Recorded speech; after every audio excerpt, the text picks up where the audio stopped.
Mannequin, 1987. I think it is safe to say that this movie hasn't been entirely forgotten, hasn't faded away as much as Electric Dreams, for example, which I have a video up for as well. But this one definitely isn't in high rotation. I never hear anything about it, see any revisits or reactions to it on YouTube or anything, but boy, did I see this one a lot back in the day. I think it was on very high rotation on cable back in the late 80s, early 90s. So Mannequin stars Andrew McCarthy, who you may most likely know from Pretty in Pink, but he was also in Class, St. Elmo's Fire, which I rewatched recently, Lesson Zero, and Weekend at Bernie's. It's kind of more recent. But that's all before he basically moved on to do a lot of directing. He's been behind the camera on shows like Orange is the New Black and The Blacklist as well. It also stars Kim Cattrall, who was known in the 80s for Porky's, Big Trouble in Little China, and Police Academy, but she's definitely more famous for Sex and the City. Also in here, we have Estelle Getty, who's mainly famous for Golden Girls, of course, unless you were a fan of the immortal Stallone classic Stop or My Mom Will Shoot. I doubt anybody was. And finally, James Spader, who also is from Pretty in Pink and Less Than Zero, so maybe this is a spiritual sequel or prequel to those films. But he's also known for, of course, voicing Ultron in Avengers Age of Ultron, as well as being in The Blacklist and Boston Legal, meaning he was in that, not that Ultron was in those shows. At least I don't think he was. I haven't seen them. Anyways, so this story begins with Kim Cattrall's character, Emmy, in Egypt, thousands of years ago, yearning for a better life and not wanting to be tied down in a marriage.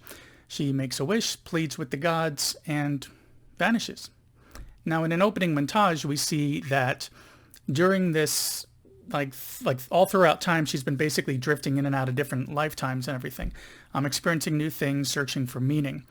So now as the opening credits close and we continue, it then starts to center on Andrew McCarthy's character, Jonathan, who is an artist who's similarly lost, trying to find his way, using his talents working at a shop making mannequins.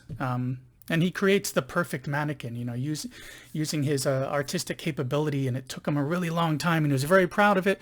But of course, you can't really churn out mannequins like that at the time frame that they want their employees to, so he gets fired.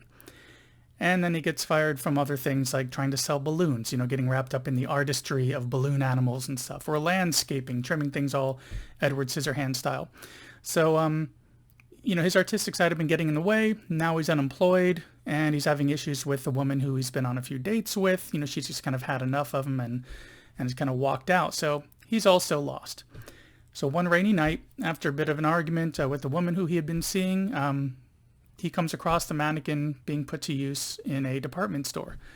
So via some other circumstances, I'm trying to back away from this little play-by-play that's happening with the story and stay out of some of the spoiler territory.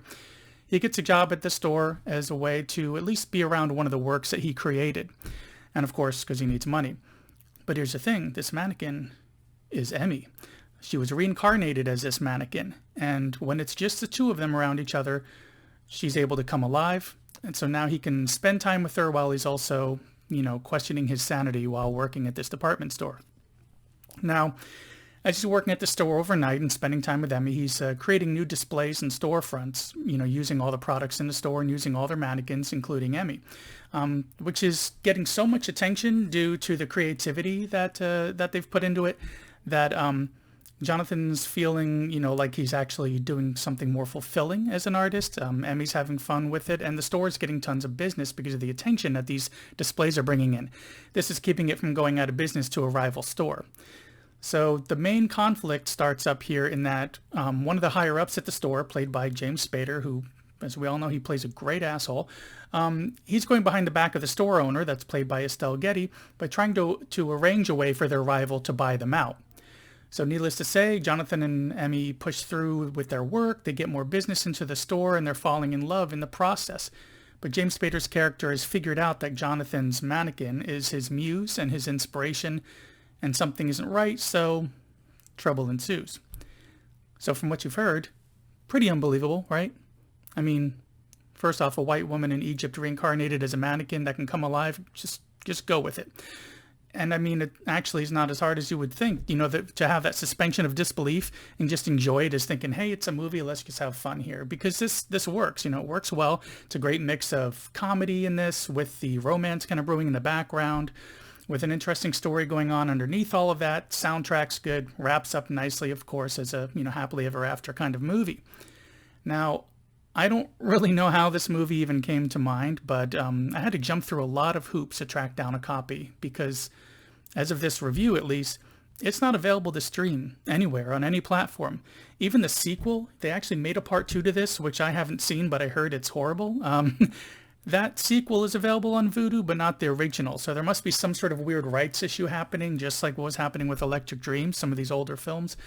So you may need to get kind of creative tracking down a way to watch this, you know, unless it's somehow like Electric Dreams, unless it's also somehow available on YouTube somewhere. But if you find it, check it out. It's a fun movie. It holds up from its release date from roughly 34 years ago.